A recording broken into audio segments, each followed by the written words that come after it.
I want to begin by thanking you for the invitation to Prince Edward Island.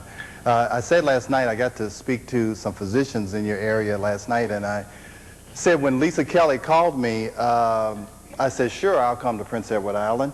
And then I eagerly went to a map to try and find out where it was. And I couldn't find it on the map. And so I had to do a Google search to find where it was. And I said, wow, I told my wife, I said, man, that thing is north of Maine. It's going to be cold up there. But I'm pleasantly surprised at your island. It's a lovely island, and I'm really pleasantly surprised with the turnout that we have here. You know, yesterday I came in and I was interviewed by a radio station, and the first question she asked me, she said, what is an American doctor doing here in Canada talking about hormones? And I said, well, I was invited, you know. I said that's, you know, that's the only reason why I'm here. I'm sorry. And, you know, and I said, so that's one bias I have to come against. And then the second bias is that I'm a man. And you say, well, what is a man doing up here talking about women's hormones? And as Ray Murphy said so eloquently, men are very familiar with women's hormones. I mean, we understand hormones sometimes, I think, better than women because we're from the outside looking in. So, you know, you say, well, I said, well, some of my qualifications is that I'm an obstetrician gynecologist, you know, so I should know about hormones. But my real education about hormones came with my wife. Started having some issues that you may be familiar with. And, you know, what happened was that all of a sudden for 2 weeks I was a great husband. And then the other 2 weeks she was threatening to divorce me and was going to, you know, stab me in my sleep. And I said, man, you know, I've got to do something here. And so I said, because I'd like to stay married and I'd also like to stay alive too. And so what happened is I started doing what, you know, what OBGYNs do is use birth control pills. Well, here's what OBGYNs do. They do pap smears. I didn't think that was going to help, you know, if I did one of those. And then they give birth control pills if you're younger, and then hormone replacement. None of that stuff wasn't working. And then I did something that was revolutionary, and I could really be put out of the American Medical Association if this got out. I started listening to my patients. And my patients started telling me about all these weird things they were doing. They were rubbing creams on them, taking herbs, and doing, you know, changing their diet. And I said, man, they're going to kill themselves doing this crazy stuff. You know, I said, I need to read about this so that when my patients ask me my opinion, I can tell them, no, you can't do that. You have to do this other stuff. So as I continued to read about these other ways to treat hormonal imbalances, I realized that I was killing my patients and they weren't killing themselves. So this is kind of my educational journey, how I learned these other methods and how I managed to stay married for 18 years, okay? So hopefully it'll help the other men out here to continue along that path. So let's get started. This is what this is really about, is don't be a caterpillar. Now, my dad was a Baptist minister. He passed away about 10 years ago. And in honor of him, what I learned from listening to him, you know, on Sundays is that when you're giving a talk, you give a text, okay, and then you tell a little story. So my text is, don't be a caterpillar. And my story is there's a species of caterpillars called a processionary caterpillar. And processionary caterpillars pick a leader, and then the other caterpillars follow in procession behind them. Therefore, a processionary caterpillar. And that works great as long as the caterpillar is allowed to do what caterpillars are supposed to do. And what caterpillars do is when it's time to eat, they go to the caterpillar restaurant and they eat.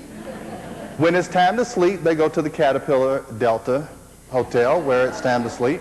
When it's time to go to church, they go to the Caterpillar Church. When it's time to go play, they go to the Caterpillar Playground, to the beach, you know. And everything works great for those caterpillars, and they just live a long, healthy life. But if you manipulate those caterpillars, And from the outside, you influence them to do things that they are not innately designed to do. For instance, if you put the processionary caterpillars on top of a jar, and you put the lead caterpillar here, and then you let the other caterpillars follow in procession behind them, what will happen is that eventually, if you put enough caterpillars on there, that head caterpillar will come around and see that tail caterpillar, and it'll say, there's a new leader in town. I don't know if you know about California, but they'll say it must have been a recall election while I was out of town. And so there's a new leader, so I'm going to do what processionary caterpillars do. I'm going to follow the leader. And so you'll get those caterpillars going around in a circle. They won't go to the restaurant. They won't go to the hotel. They won't do anything. And they'll continue to do that until they die. And none of them will have the courage to get out of line. Okay? Now, that's what I think that has happened in women's health for the last 20 or 30 years. Everybody's been in a processionary caterpillar line. And nobody's been leading. So you guys think that the doctors have been leading this line. But they're not. Okay? You think that your girlfriend, you're doing it because your girlfriends are taking birth control pills and all. You say, well, why are you taking it? I don't know. Everybody else is taking it, and we're all in line, so let's just keep doing it. Okay?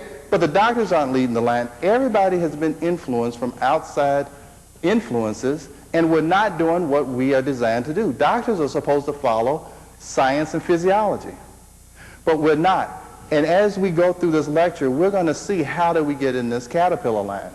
And what I want to do is to give you enough knowledge and courage that if you see that you're in a caterpillar line, that you'll have the courage to step out of line.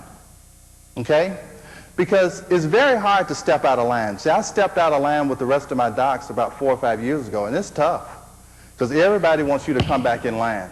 It's kind of like this story that my father used to tell when he was preaching. He said, there was a new census category that needed to be determined, and they wanted to find out how many henpecked men there were in the country. Now, I don't know if that's a southern term, but do you know what henpecked means? Okay. So what they did is that they said, okay, all henpecked line, we mean all henpecked and non-henpecked men, please come to the post office, and we need to get you to sign up. We need to figure out how many henpecked men we have. So in the henpecked line, there was a line around the post office 5 or 6 times, and they were just quietly, obediently in line. And then there was a non-henpecked line, and there was one man in the non-henpecked line. And everybody in the henpecked line said, man, come over here. I know you. You are henpecked as we are. Get over here in this line. And he said, nope, I'm staying in this line. He said, man, what's the matter with you? Get over in line with us. He said, nope, my wife told me to stay in this line, and I'm staying in this line. And so that man, he had enough knowledge as to what would happen to him if he came home and he got out of that line. And he had enough courage to go against those men because he knew what was waiting for him at home. So that's the kind of courage and knowledge that you have to stay out of line. So that's what we want to try and develop today. Now, I told you that the caterpillar will do fine as long as it's allowed to do what it's normally supposed to do. All right? And see, women would be fine if they do what they believe they should do. And see, this is it. Women have an innate sense of spirituality, an ability to attune to the wisdom within themselves and the larger whole that has been systematically ignored by medicine. So that's called women's intuition. If you guys were allowed to follow your women's intuition, you guys would be fine. But see, medicine has systematically ignored you. And I found out about women's intuition about 6 or 7 years ago. Because my wife used to tell me, I don't trust that person. I don't know what it is. I don't have any proof. I just don't feel right. We need to stay clear of that person. And I'd call my wife paranoid and antisocial, and what's wrong with you. But sure enough, as time would pass, something would surface, and what she said was true. And so what I did was, I told you I've been married for 17 years. About 7 years ago, I started listening to my wife's intuition. And I want you to know, these last 7 years have been the best 7 years of my life since I started listening to my wife. And so then, since I started listening to my wife, I started listening to my patients. And by gosh, they would tell me what was wrong with them. Okay? And that's what I wanted to let you know, is that you guys keep following that intuition, and I want you to take that intuition and take what you learned here today, you put that together, and you'd be surprised at the decisions that you can make for yourself. And when you make those decisions based on intuition and on a little bit of knowledge, you're going to get much better solutions than the way that you've been getting information in the past. And then this is the science. See, the reason, this is the headline when the Women's Health Initiative came out in July. You guys you know about the Women's Health Initiative. And I'm going to tell you, that really got started because of women's intuition.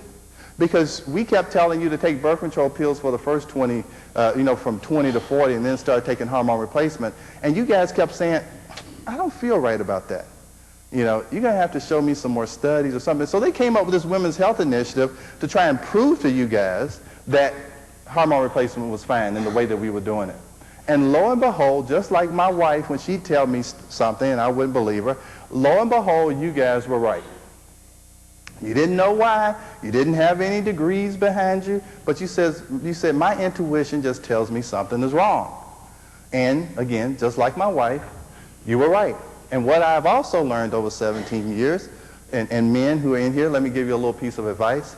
Don't ever argue with a woman, because you're not going to win. And this is living proof. Okay? You're not going to win. All right, and then this is somebody, and I don't mean to promote her book, but I'm happy her book came out because it's brought a lot of interest in what I do. This is somebody who followed her intuition. She went out and gathered some knowledge by calling docs and interviewing docs, and she put her intuition and her knowledge together, and she wrote a book. And it's a good book. There's some things I don't quite agree with in there, but overall, I'm just glad that it brought attention to what we're talking about today. So I'll give her a little plug. And you know, my book, I wrote that book in 2000, year 2000, so it's 4 years old. Her book has been out for like 2 months. She's been on Larry King and The View and all this stuff. I haven't been on any of that, but I don't want you guys to think I'm bitter or I'm jealous or anything, but, you know, I guess if I had more pouty lips like that, then maybe I could get on those shows. All right, let's get to the meat of this, you guys. Okay, if I'm going to have a seminar, we've got to have goals, all right? And I want you to judge me on those goals at the end of this lecture, all right? So this is my test, so we're going to see if we meet these goals, and then we're going to get to it. The first goal is I want you to become an honorary gynecologist, all right? That seems tough, but it can be done, because I told you, you're the expert on yourself. You're going to take intuition, you're going to take knowledge, you're going to put it together, and you're going to be an honorary gynecologist. You will be able to diagnose yourself, all right? Because you're going to, what you learned today, you're going to, because you feel these things, you're going to be able to diagnose yourself.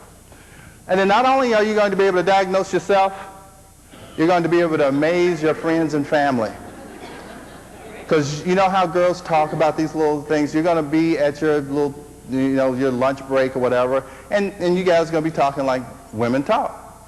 And you're going to say, I went down to the Delta Hotel, and this man from America came, and I became an honorary gynecologist. And so let me sit down and tell you about what's wrong with you, and I'll recommend a treatment for you. You go down to Parkdale Pharmacy, and they'll take care of you. Now, you guys laugh. But at the end, if I don't meet these goals, it's either going to be a thumbs up or a thumbs down. Okay? So you're gonna judge me at the end. Then I want you to be able to identify and avoid all caterpillar lines. All right? Seems like a hefty task, but I tell you, you can do it. Every month I give a free seminar at home in Atlanta, and everybody walks out an honorary gynecologist. Okay? So if you're going to be a gynecologist, you got to know what the problem is. And this is women in the United States. Now, this is the first time I've been to Canada, and I told them yesterday I want to thank them for making me an international speaker now. So I appreciate that very much. But this is what happens in these are the statistics of the United States, and I guess they apply to Canada, and we'll see. 80% of women complain of PMS. 20 to 50% of women have fibroids. 80 to 90% complain of perimenopausal symptoms. Premenopausal breast cancer has increased by 30% in the last 30 years. 90% of women have menopausal symptoms. Osteoporosis affects more than 45% of women over age 50. Hysterectomy and breast surgeries are the most common surgeries done in most hospitals. heart disease and breast cancer are the #1 killers of American women. Now, I want to go back one. See how all of this says 80, 20, 80, 90%? Now, I'm going to tell you a few secrets of medicine, since you guys are going to be an honorary gynecologist. I'm going to tell you some secrets of medicine that if you repeat this once you leave, I'll have to hunt you down and kill you. Okay? So these are one of the secrets, is that when something happens more than 50% of the time, and we don't have a good explanation as to why, we start calling it normal. Okay? PMS. Oh, you got PMS? Ah, that's normal. What you complaining about? Hey, you should talk to my wife or my sister or whatever. Everybody has that. Oh, you have hot flashes? That's normal. Everybody has that. But it's not. See, this is women in the United States. If you look at women in other countries, especially in Asia and less developed countries like the United States and Canada, they don't have hot flashes at age 55. They don't even have a word for hot flash. They don't have PMS. They don't have breast cancer at the rate that we do. There's an area in Alaska that has no incidence of breast cancer. However, if those people move here, they will follow right behind with those statistics. Okay? So it's not genetically programmed in women to have these statistics, to have PMS and hot flash. My dad's a Baptist minister, so I use a few biblical references. The only thing God said women would have to suffer is that when they had children, they would hurt. Okay? That's what he said. Nowhere in Leviticus or Deuteronomy or anywhere does it say, oh, by the way, Eve, because of that apple thing, we're going to make you have hot flashes at 55 too. You know, just because I want you to really understand, I'm not happy about that. It's not, so it's something that has to do with our environment and our lifestyle that makes these statistics stand out in the United States and not in other places. So that's what we need to try and find out, what's different about what's happening here than in other places. So if that is abnormal, then we've got to know what is normal, right? Normal, people are a part of nature. And in nature, there are cycles, balance, and transitions. And that's what we're going to talk about. And the example I like to use is the weather. The weather comes in cycles. Spring, summer, winter, spring, summer, fall, and winter. All right? And that has a natural cycle. The moon and the stars, they go around in a cycle. Now, in that cycle, you need to have balance. Okay? If it's too cold in the winter or it's not cold enough in the winter, it's going to interrupt the crops in the spring. If it's too hot in the summer, it's going to interrupt the insect life. So there has to be balance between cold and hot, and there has to be balance between dry and wet in order for everything in nature to work appropriately. Now also there needs to be smooth transitions from one part of the cycle to another. In the southeast United States, we're in the springtime. That is a transition from cold air to hot air. And whenever you have a transition, you will have turbulence. Okay? And in the southeast, we get tornadoes. That's the turbulence. Now, also in the southeast, what happens is in the fall, when you're transitioning from warm air to cold air, you get turbulence in the Gulf of Mexico and in the Atlantic Ocean called hurricanes. And you guys experienced this last year with that turbulence. Okay? So nature is about cycles, balance, and transitions. All right? Now, if we're going to talk about women, we have to talk about the menstrual cycle. See how that slide did that? See, are you impressed with how I made that do that? That's the cycle. I did all those myself. So you have to talk about the menstrual cycle. Now, understanding cycles, balance, and transitions, let's understand the menstrual cycle, because I can explain anything in a woman's life by her menstrual cycle. And that's not a sexist statement, but just listen to me. You're born. You transition from a non-reproductive age woman to a reproductive age woman. And with transitions come what? Turbulence. And that turbulence is called puberty, because you're transitioning from one stage of a cycle to another. And then you become a reproductive age woman, and that's governed by the menstrual cycle. And in that cycle, you have to have balance. Just like between warm and cold, you have to have balance between estrogen and progesterone. And we'll learn about that today. And then you transition from a reproductive age woman to a non-reproductive age woman again. And with transitions come turbulence, and that's called perimenopause and menopause. And then you transition on to the great menstrual cycle maker in the sky, right? Okay? And so we've described the whole life by the menstrual cycle, so you've got to understand the menstrual cycle if you're going to understand anything. And so our first goal was what? Become an honorary gynecologist. And to become an honorary gynecologist, the first thing you have to do is complete medical school. Now, I spent 4 years and $50,000 to go to Emory University, and I didn't learn what I'm going to teach you today. I'm going to take you through medical school in 4 slides and 5 minutes. And you're going to know more about women's health than I did about 7 or 8 years ago, okay? And more, I won't say that now because I was going to say more than most physicians, but you had an excellent group of physicians there last night, and hopefully we taught them a little something last night, all right? So the first thing you got to do is go to medical school, and this is the first year of medical school. I told you 4 slides in 5 minutes, right? So time me, somebody. The first year of medical school, estrogen equals growth, makes tissue grow. Progesterone makes tissue develop. That's a normal part of nature. You grow and you develop. Grow, develop, grow, develop.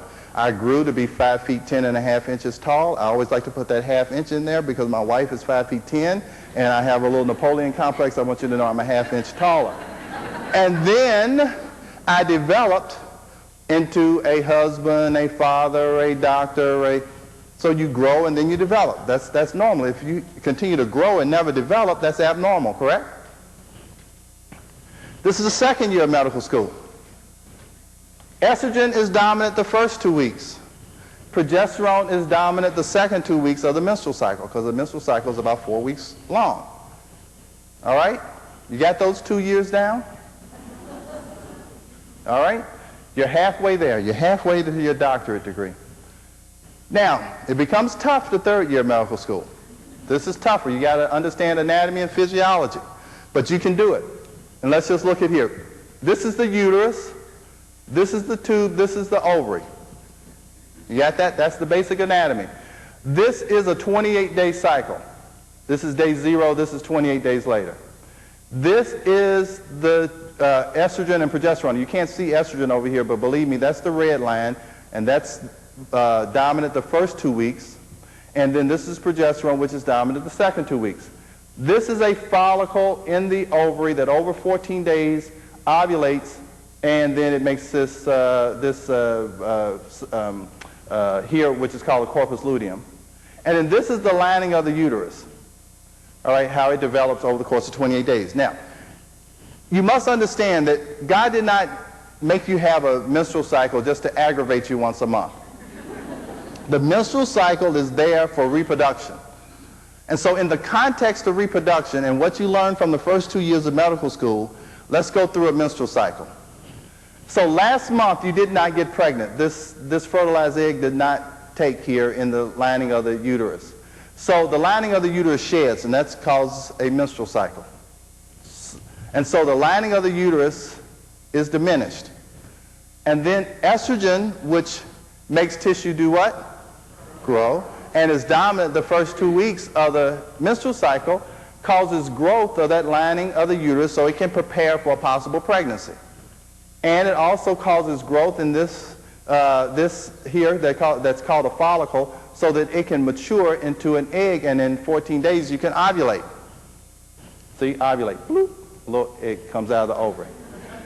And then after what the remnants of this follicle makes something called a corpus luteum, and that corpus luteum makes this hormone called progesterone, which causes development of this tissue so that it can be prepared to nurture this early pregnancy if you get pregnant. And if you do get pregnant, the progesterone continues to increase. You miss your period. You go to the doctor, the rabbit dies, you come home, you tell your husband you're pregnant, and he faints, and you have to resuscitate him, and you have a baby. If you don't get pregnant, the progesterone goes away, so the source for continued development goes away, and this tissue sheds again. And there you go, you have another menstrual cycle. Now, you guys have been having menstrual cycles for 20, 25 years and didn't understand it, but it's as simple as that.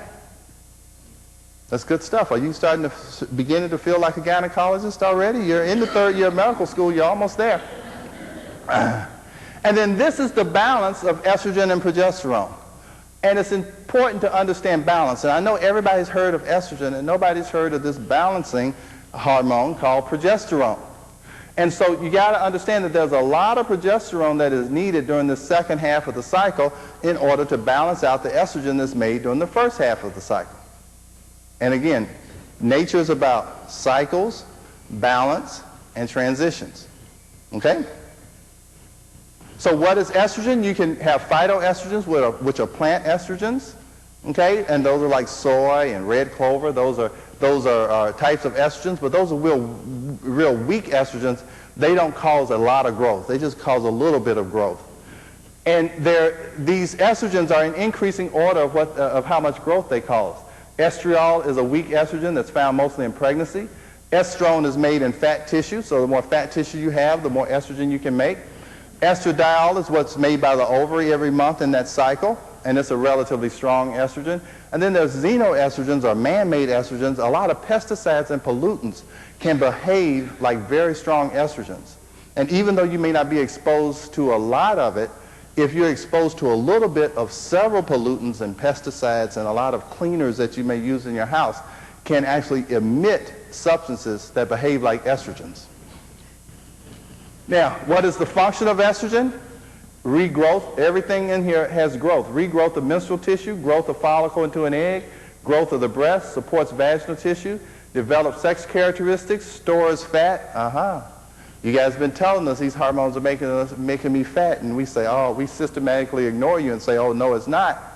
But the reason why it stores fat is because it decreases thyroid hormone. Let me tell you why it does it, because I told you, you have the menstrual cycle in order for reproduction. And people reproduce in affluent countries like America and Canada, but they also reproduce in other countries that aren't so affluent. And so what happens is during the first 2 weeks of the menstrual cycle, you store fat just in case you might miss a meal or two because you're in a non-affluent country, and so you can use that fat for energy to maintain that early pregnancy until you're able to get to your next meal. So as long as they're in balance, the estrogen and progesterone, one making you store fat and progesterone using the fat, everything works great. But if you're exposed to more estrogen than progesterone, it's going to store fat by decreasing thyroid hormone. You got me? Understand that? So what is progesterone? Progesterone is made by the ovary after ovulation. Progesterone can be made from wild yams and soybeans, but if you eat wild yams and soybeans, you won't be able to make progesterone. Your body can't do it. You take a substance from there, and then the compounding pharmacists can make progesterone from it. And Provera and Depo-Provera are not progesterone. Anybody, you guys know what Provera and Depo-Provera is? They're not progesterone, okay?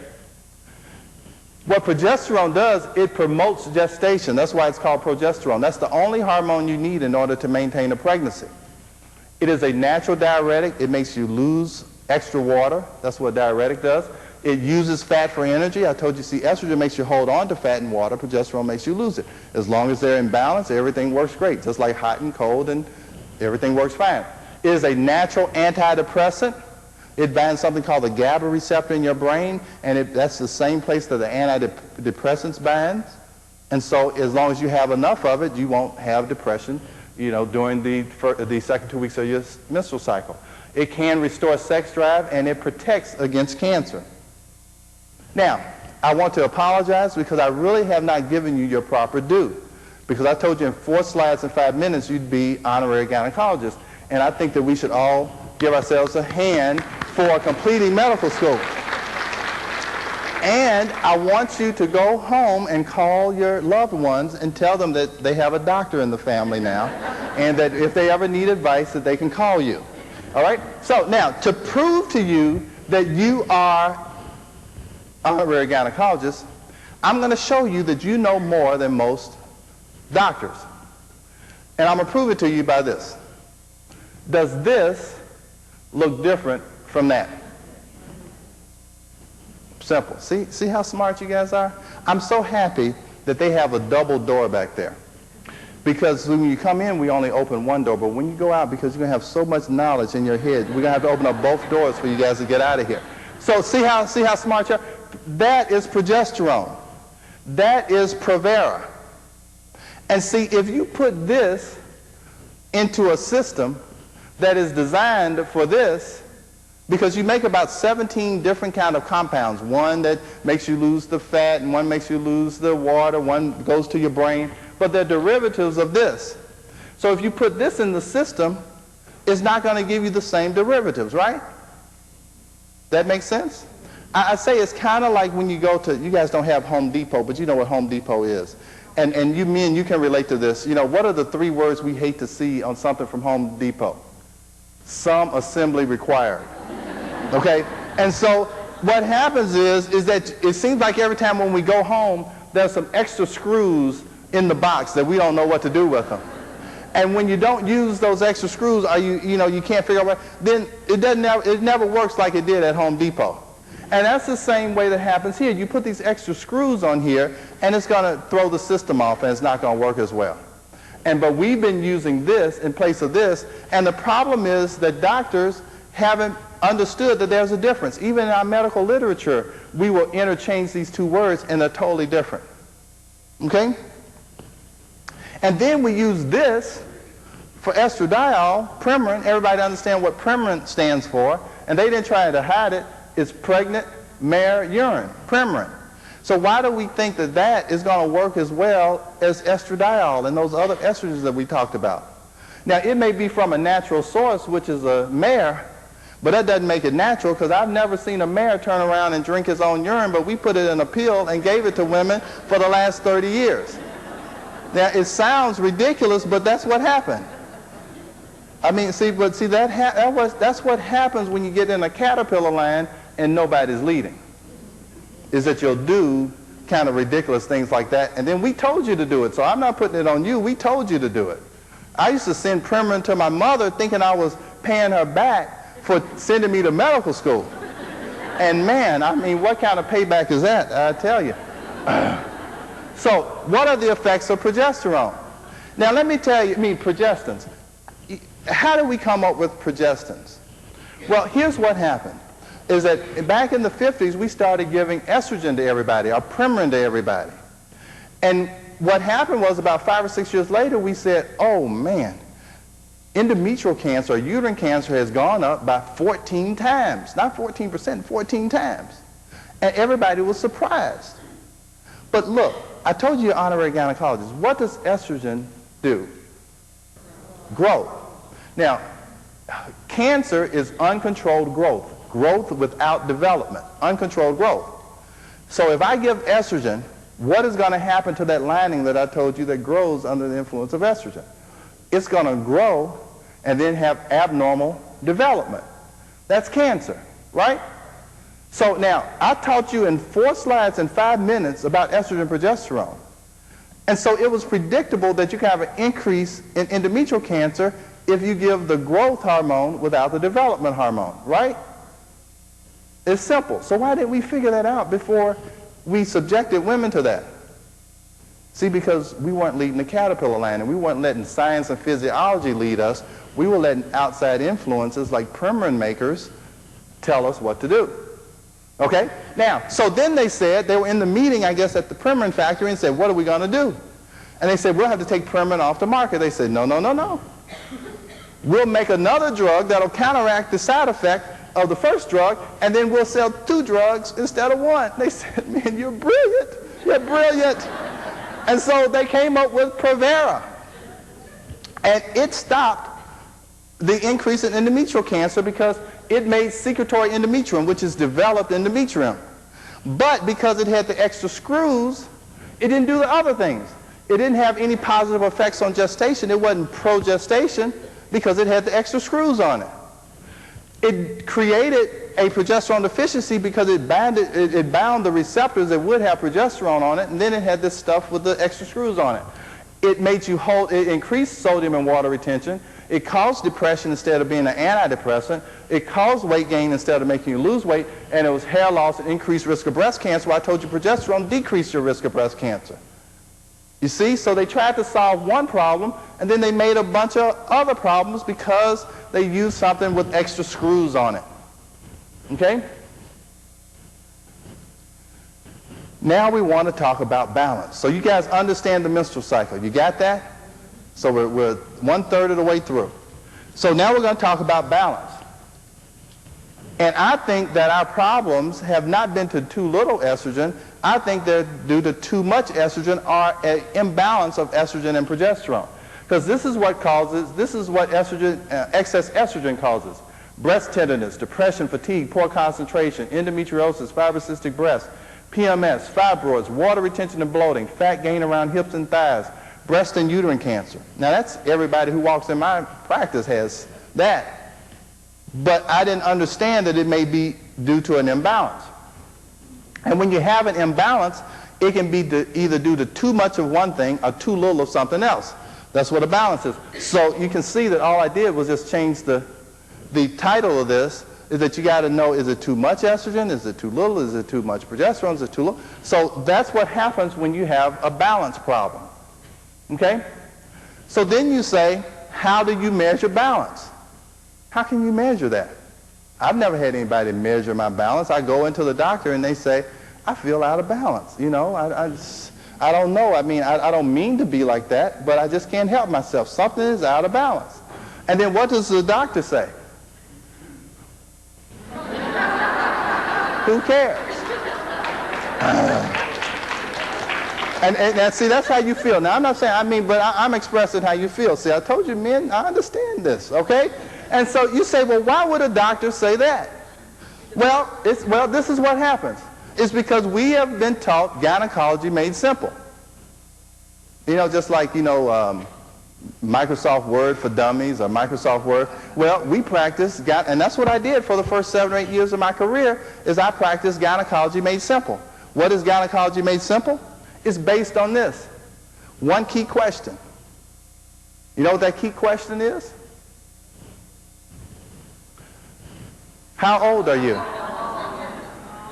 Now see, it sounds comical when I say this in front of the docs. You know, it sounds like, but then they really take a look at themselves and they say, because this is why is that a key question?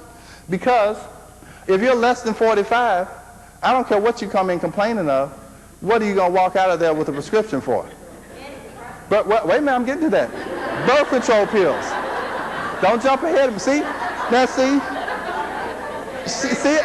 she's in graduate school for honorary gynecologist. She's ahead of me. But if you're less than 45, you're going to walk out of there with a prescription for birth control pills. If you're more than 45, you're going to get a prescription for hormone replacement. And here you go. Here we go. If you're greater than or less than 45, you're going to walk out with an antidepressant. And I tell you, you take that so you don't feel so bad about how bad you feel. Okay? So that's why they give you that. But they don't measure your balance. And then if none of that works, no response to the therapy, we cut out the offending organ. Okay? We can't get that uterus to stop. Hey, let's cut it out. But it still doesn't solve the balance problem. And see, the problem was with my wife is that her brain wasn't working right for 2 weeks out of the month. And I didn't think cutting out her brain or lobotomy was going to be kosher, and so I was at a loss. What are we going to do? So then I said, well, it looks like we're going to have to measure balance. Okay? So how do I know if I'm out of balance? Well, I think that the best way to do that is to spit in a cup. And I'm not saying because you're spitting mad. That's what I want to say. I know you're spitting mad sometime about the treatment that you get when you come to us, but you spit in a cup. Now, let me tell you why you spit in a cup. Because, let me see if it's the next slide. Yeah, because oil and water don't mix.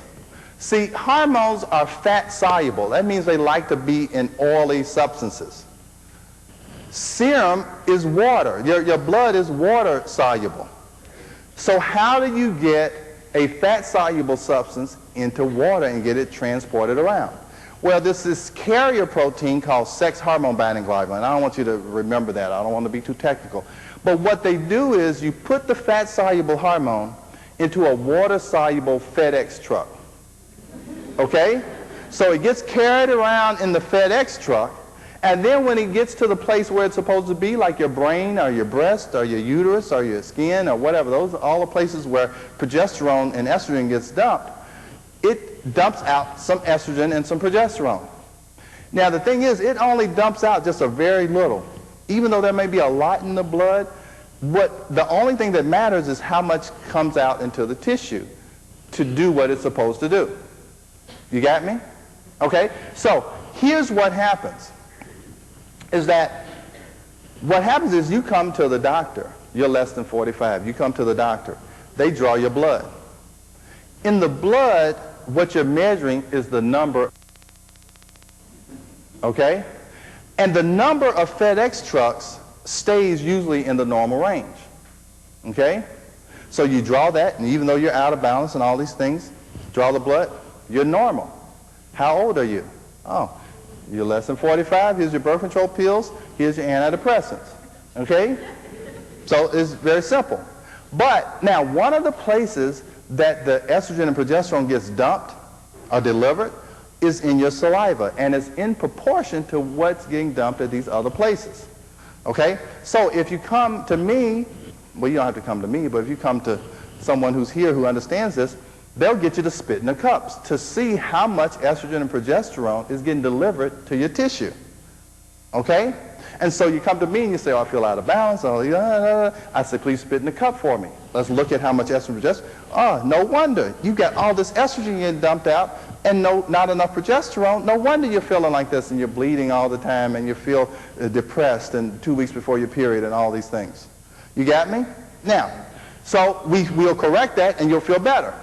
And we don't give you horse urine and progesterone that has extra screws. We give you whatever you actually need, right? Now, this is what happens when you're menopausal. When you're menopausal, the overall amount of delivery trucks or FedEx trucks goes down. No doubt about it. So when I draw your blood, what is going to happen is, you're low in estrogen. We need to give you more estrogen. But it doesn't tell you how much is actually getting delivered. And I'm going to show you what changes how much is getting delivered. So if you base it on the number of FedEx trucks, I'm going to give you estrogen, and what's going to happen? Your breasts are going to get tender. You're going to gain 20 pounds. You're going to get depressed. You're going to do all these things. Okay? But if you come and you spit in the cup to see how much is getting delivered, and then you actually figure out what is going out to the tissue, then you know what you need to do to balance. And I'm going to show you some examples of that. Okay? Now, you say, what increases delivery of estrogen packages? Well, excess weight. Because one, I told you, remember when I told you the kinds of estrogen? I told you one is made in the fat tissue. So if you draw how many FedEx trucks there are, it's not going to tell you about the estrogen that's getting made in the fat tissue. And that's also getting delivered. Okay? And so more weight you have, the more estrogen is getting delivered. Low fiber diet makes more get delivered. All right? If you want to decrease the amount of estrogen you're exposed to, you eat more fiber and it keeps more estrogen in the truck. You got me? Stress causes you to deliver more estrogen. When I have a patient who comes in and says, all of a sudden my periods became irregular, I ask them what kind of stress they've been under. Have you gotten divorced? Has your parents, elderly parents, come live with you? What has happened? And it will increase the amount of estrogen around, throw off the balance, cause increased growth of that tissue, makes heavier periods, makes irregular periods. You got me? Insulin or carbohydrates causes more delivery, Provera, male hormones. I'm just going to go through this quickly. Other things, our poor diet, our low-fiber, high-fat diet that we have in America increases delivery of estrogen and causes more imbalance at the tissue level. Our sedentary lifestyle, because our sedentary lifestyle leads to more overweight women, and so you have more estrogen being delivered. We are exposed to external estrogens. Estrogens have been given to cows and chickens for years in order to increase their weight and help them hold on to water. So the cow and chicken farmers have known that it increases fat and makes you hold on to water. And estrogen is a very resilient hormone, so when you eat that meat that has the estrogen in the fat tissue, it gets deposited in your fat tissue and causes estrogen and progesterone imbalance. Delayed childbearing. Our grandmothers had about 200 less periods or menstrual cycles than you guys have. Because my grandmother had 10 children, and they were all 2 years apart. And I didn't quite understand that, but having children and breastfeeding was the ortho novum of my grandmother.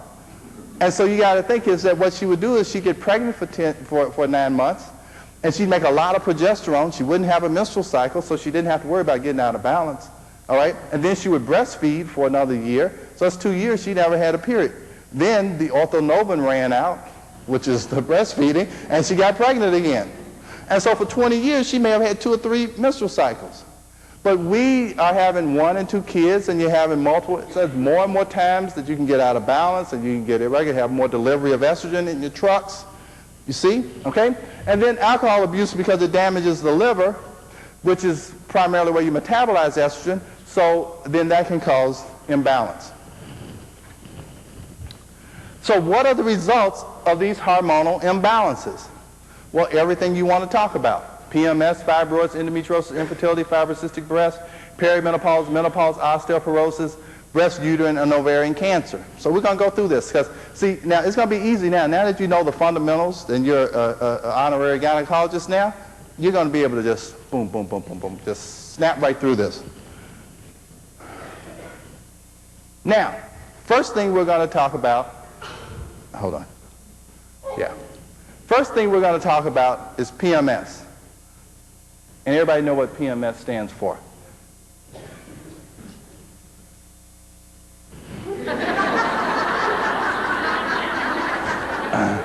Stands for pretty mean sister. Now, I'm just telling you, now my wife was a poster child. She was a pretty mean sister for 2 weeks out of the month, 2 weeks before a period.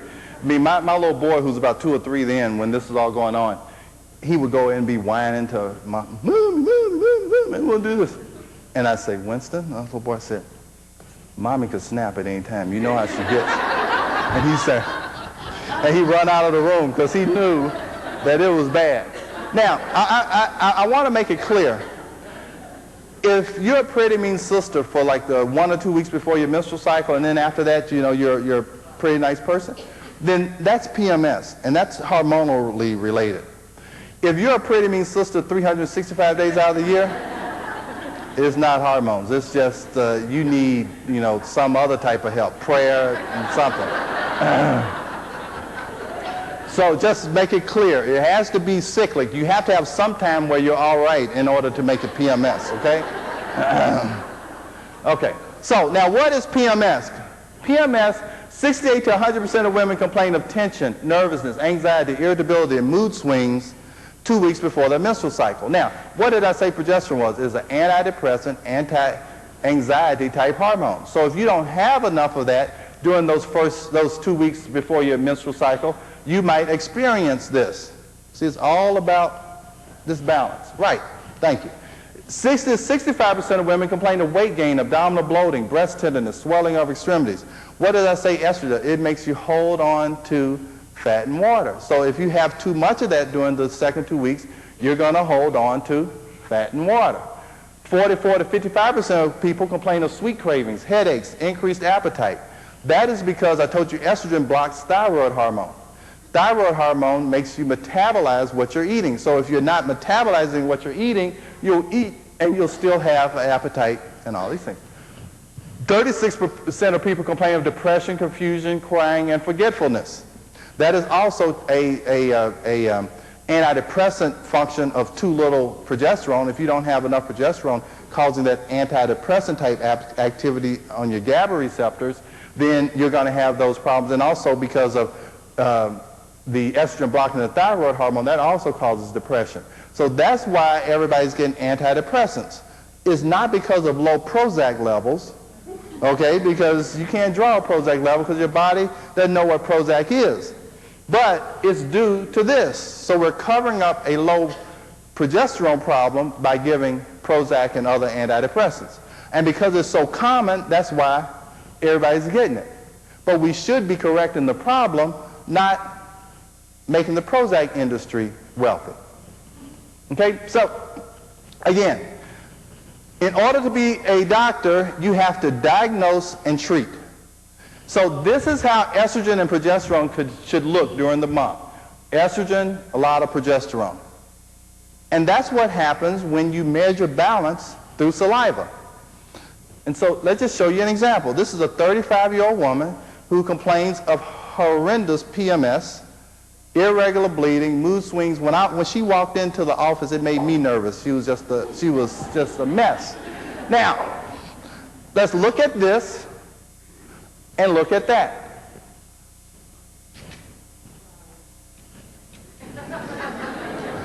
Do they look different? This is progesterone during the second 2 weeks of her cycle. This is estrogen. Oh, well, I'm sorry. That. What's wrong? She doesn't have enough of what during the second half of a cycle. So what is she going to have? Depression, mood swings, irregular bleeding, bloating. She's got a lot of estrogen, no progesterone. It's simple, isn't it? You measure cycles, balance, and transitions. See that? Are you guys feeling smart or what? Is it getting to you? Is there a big light coming on at the top of your head? Okay. This is estrogen. This is progesterone. This is someone who has something called polycystic ovary. And they make a lot of estrogen and testosterone and no progesterone. But you can see that. You can diagnose that because you're what? An honorary gynecologist. You can see that just quite clearly. Okay? She's making a lot of estrogen, no progesterone. What do? You give her progesterone. And you can do things to try and lower her estrogen. This is a lady who has infertility. And progesterone is the only hormone you need to maintain a pregnancy, right? She's not making enough progesterone to maintain a pregnancy. It's simple. It takes the mystery out of it when you measure, when you understand cycles, measure balance, and then we're going to talk about transitions in just a second. And then like fibroids are non-cancerous tumors that are found in the uterus. It usually occurs after age 30. Growth is stimulated by declining progesterone. So estrogen will make normal and abnormal tissue grow. Same way with endometriosis. Endometriosis is tissue that should be inside the uterus and should be shedding every month.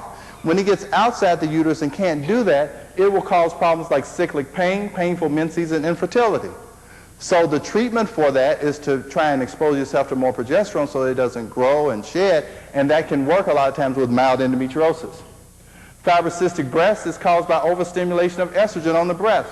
Estrogen causes increased cell growth. Estrogen causes swelling by holding onto the fat and water, and that's why you feel like that 2 weeks before your period. You can get breast tenderness and fibrocystic breast because you're getting overstimulated by estrogen.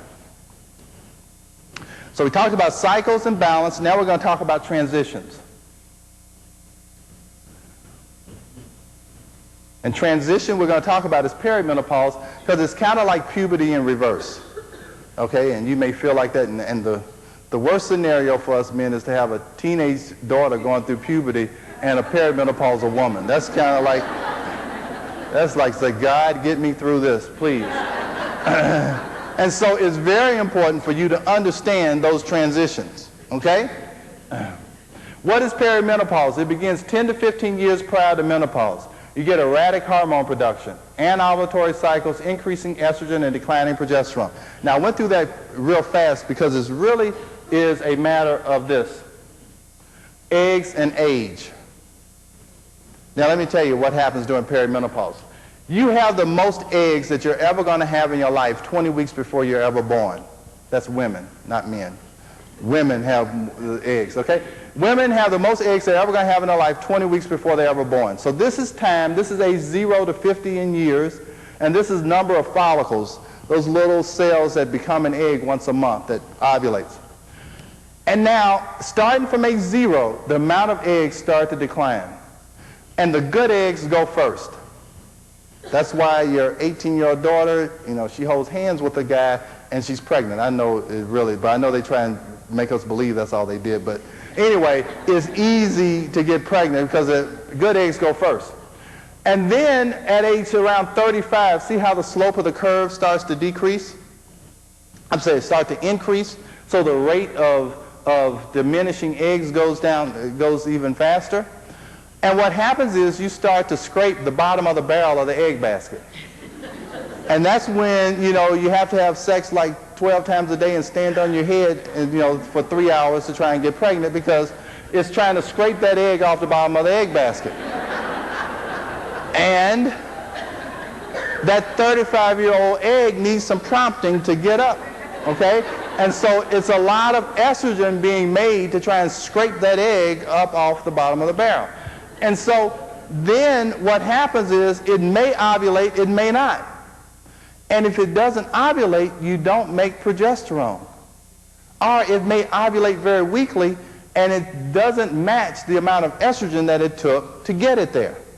So you got a setup for imbalance, right? And so what happens is during this time, you will get a lot of estrogen and not much progesterone, and so all these things start to happen to you. You start to gain weight. You increase risk of breast cancer. You have fibroids grow. Your endometriosis gets worse.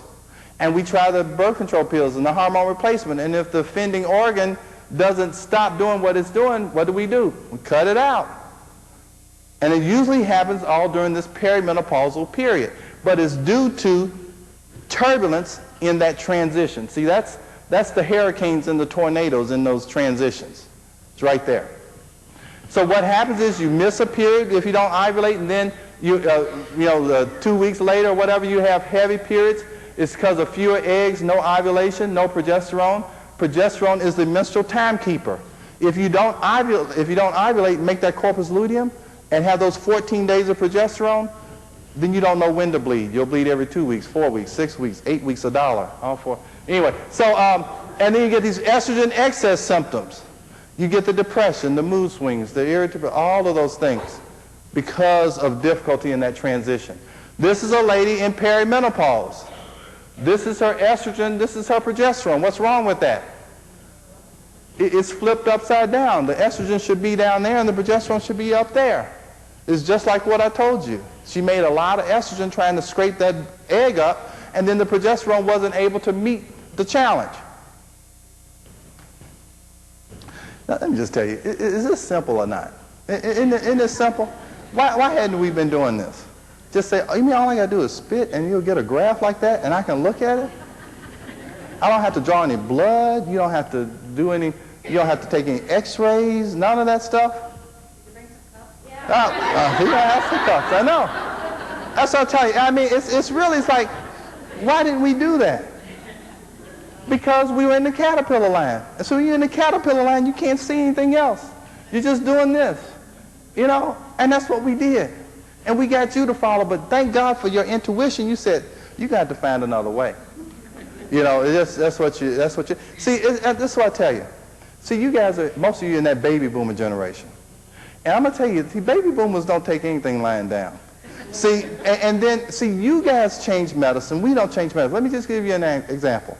You guys changed the way we deliver babies. You said, you're not going to put me in a room and knock me out, take my baby out, and then wake me up and say, here's your baby. You're not going to do that to me.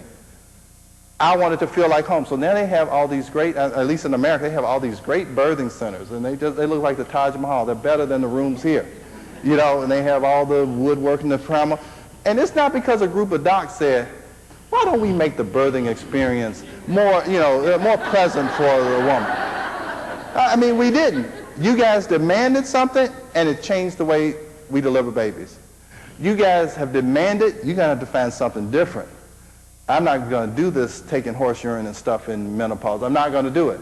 And it's going to change. And I tell docs, it's like I mean, you think the atomic bomb is powerful?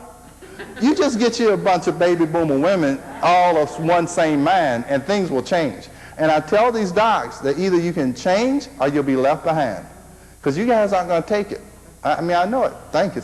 See, now, this is what I tell you. Let me just let you understand what I'm familiar with. My dad was a Baptist minister. So when you hear the truth, you say what? Amen. Thank you. So you say, amen. All right, so see, make me feel at home and say that. All right, so now, let's talk about menopause. See how it kind of creeps up, you know? That's how I did that. Now, see, everything, you know, it's all about image and, you know, perception. See, so I did that. All right. So what is menopause? Menopause is permanent cessation of menstruation caused by decreased production of ovarian hormones. Mostly occurs between age 48 and 52. And see how I put that S on there, hormones. It has more than one hormone. It's the decreased production of estrogen and progesterone. Now, this is what happens in menopause. I told you the number of trucks go down. So if I measure your blood, it's going to say you're low in estrogen. But it doesn't necessarily mean that you're not delivering the same amount to your tissue. Because this is a saliva test. I don't have to do that month-long test if you're menopausal. This is estradiol. I told you that's the main estrogen. Now, this lady's 54 years old, hadn't had a period in 2 or 3 years. She has hot flashes, mood swings, all of those things. Okay? Now, but you look at her estradiol, how much is getting delivered to her tissue, it's 13. And normal for a premenopausal woman is 5 to 13. So she's still delivering the normal amount to her tissue. How can she do that? She's overweight, has a low fiber diet, exposed to external estrogens. Her fat tissue is making estrogen, you see? And it won't get measured if you measure in the delivery trucks, but it'll get measured if you measure what has been delivered. Then you look at her progesterone, and her progesterone is 80, and it should be between 100 and 300. If you're at the upper limit of normal here, you should be at the upper limit of normal here. I just use as a general rule for this lab, it should be a 20-to-1 ratio, because 5 times 20 is 100, 13 times 20 is 260. They just rounded it off to 300. Excuse me. You understand what I'm saying? So whatever amount of, because we're talking about balance, it's not absolute numbers. If you have a high estrogen, you need a high progesterone to balance it out. If you have a low estrogen, you need a low progesterone to balance it out. That's a simple concept. So this should be around 260. So I don't give her Premarin, which isn't estradiol anyway. I don't give her Provera, which isn't progesterone. I give her progesterone. Try and get that number up to about 260, and our hot flashes go away. She doesn't have any mood swings. She doesn't have any extra weight, because I'll restore balance, get her back to how she's supposed to be, and life is wonderful again. Now, these are all the places that she can make that extra estrogen I told you. This thing called a pineal gland. All of these places are where you can make extra estrogen. But there's not any place where you can make extra progesterone. Okay, so that's what happens. The estrogen and progesterone should go down together, but because we have these external factors that can increase our estrogen production, the progesterone goes down to here and the estrogen doesn't go down to match it, so it causes an imbalance. Now, this is another lady. This is a lady, her estradiol is 26. Now, this is what she complained of. She was 55, 56, hadn't had a period in 4 or 5 years, complained of hot flashes, mood swings, losing hair, and decreased sex drive. So this is her numbers. Her estradiol was 26. Now, I told you normal, the upper range of normal is 13. So she was double what she should have been even when she was premenopausal. How can she do that? Stress, diet, you know, all those things. We got that. That's how you can get extra estrogen. Her progesterone was negligible. It was less than 21. Okay? So she is obviously out of balance. Now, I want you to look at this. This is her testosterone. Now, your body tries desperately to stay in balance. So it says, wow, I got all this estradiol around, and there's no more eggs in the egg basket, so I can make progesterone. So it panics and starts to make a male hormone called testosterone. And you guys know what testosterone is. Now, her testosterone is 64. Normal is 8 to 20. So she elevates her testosterone level trying to balance out this estradiol. And what happens when you do that is that you start to have effects of high testosterone. What are those? Male pattern hair baldness and growing a mustache. If you don't understand this, what you would do is say, oh, she's turned into a man. She needs more female hormone. So we give estrogen thinking that that's going to help. But what is that going to do? That's going to throw her more out of balance. Right?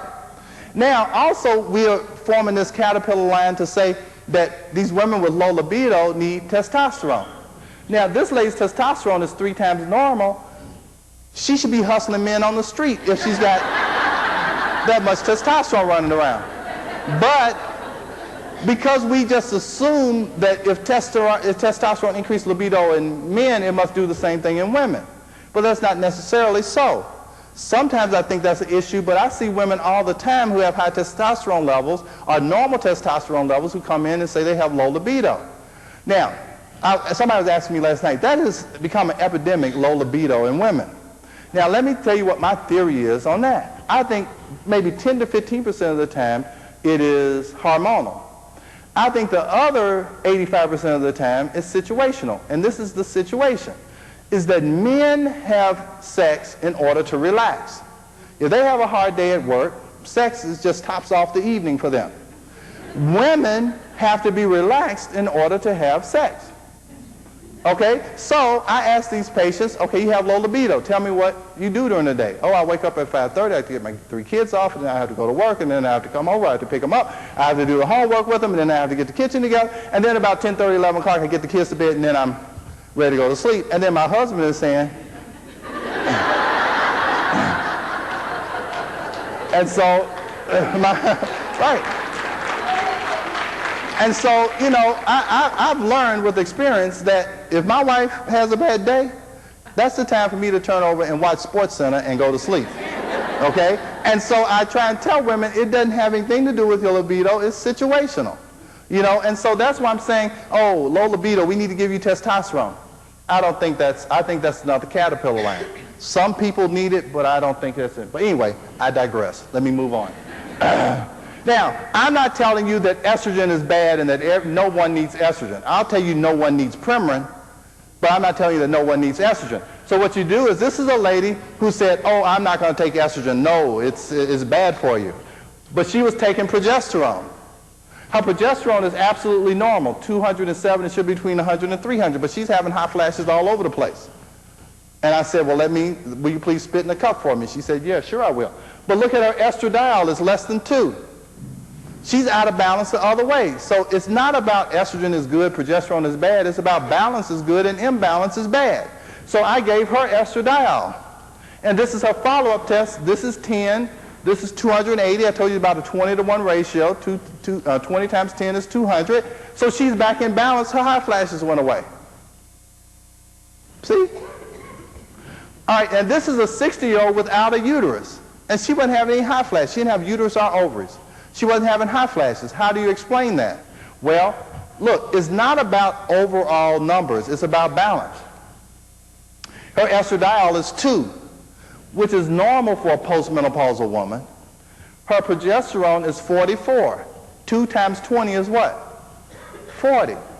See, that's what happens in most countries why they don't have hot flashes or anything, is because their estrogen goes down and their progesterone goes down proportionately. They don't eat the wrong foods. They don't have a low-fiber, high-fat diet. They're not under the stress we're under. They're not exposed to the environmental hormones that we're exposed to. So that's why in Asia and these other countries, they don't have to take anything, and they live a long, healthy life. But because of the external factors, we don't often see this. Okay? It's cool stuff, isn't it? Is this cool?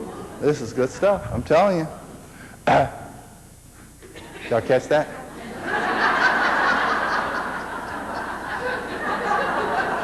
That's good, isn't it? Y'all like that? See, hot flash. Okay, so then this is what you'll say. You'll say, yeah, you little American man doctor from America coming up here to Canada, you think you're so smart. Why did that Premarin get rid of my hot flashes, Mr. Smarty Pants? Okay, well, let me tell you why. It's like, please pass the salt. Let's just look at this. You have a salt addiction. I mean, you're one of those people, you don't taste your food, you just pour salt on it. So then you come to somebody's house and they have high blood pressure. They don't use salt, but they put garlic and rosemary and all this stuff on a chicken, and it's great. Everybody thinks it's great. You eat it and say, where's the salt? Okay? And so what happens is you say, please pass the salt. So you pour more salt on it. And that makes you feel good for right then. But long term, it's going to cause you problems. It can cause kidney problems, it can cause high blood pressure. But for right then, you feel great. Now let's look at estrogen and progesterone. I told you during perimenopause, you make a lot of estrogen and not much progesterone, trying to scrape the bottom of the barrel of the egg basket, right? So you're used to this high estrogen level, high estrogen level, and then what happens with menopause, your level will go down. And it's kind of a withdrawal reaction of this high level to this low level. That's why you get the hot flashes. You get this withdrawal reaction. Okay? Now, what can you do? You can pour more salt on it. Pour more estrogen, get you back up to that level. My hot flashes are gone. But just because it works with the hot flashes doesn't mean that's the best thing for you. Right? My kids can say, Dad, I'm hungry. I can say, well, here's a Snickers bar and a blow pop, and they'll say, woo, Dad, that worked. I'm not hungry. Well, that doesn't mean that's the best thing for them just because it worked. But that's what I thought was, hey, it works. Let's try and sell it. You see? So now the other thing you can do is use a salt substitute. The salt substitute will get rid of that craving, and it won't cause the long-term problems. And that's why you can use weak estrogens like estriol, or you can use soy, because that's a weak estrogen, and it's a substitute. It'll bind these receptors and say, at least we got some estrogen, I feel much better. Okay? Or you could try and decrease your salt taste buds. You could just go in and kind of cut your salt taste buds out. Now that's not feasible, but you can do that with estrogen. Progesterone decreases the amount of receptors looking for the estrogen, so you're satisfied with less. That's why progesterone gets rid of the hot flashes. Or you can just get over the craving. Eventually your body will get used to that lower level, and that may take 2 to 5 years. I'm not telling you to do that, but your body will reset to that lower level. So what we're trying to do is to help you through that transition, that turbulence of trying to let your body reset to that lower level. Okay? Osteoporosis. I'm going to talk about that and then we're going to finish.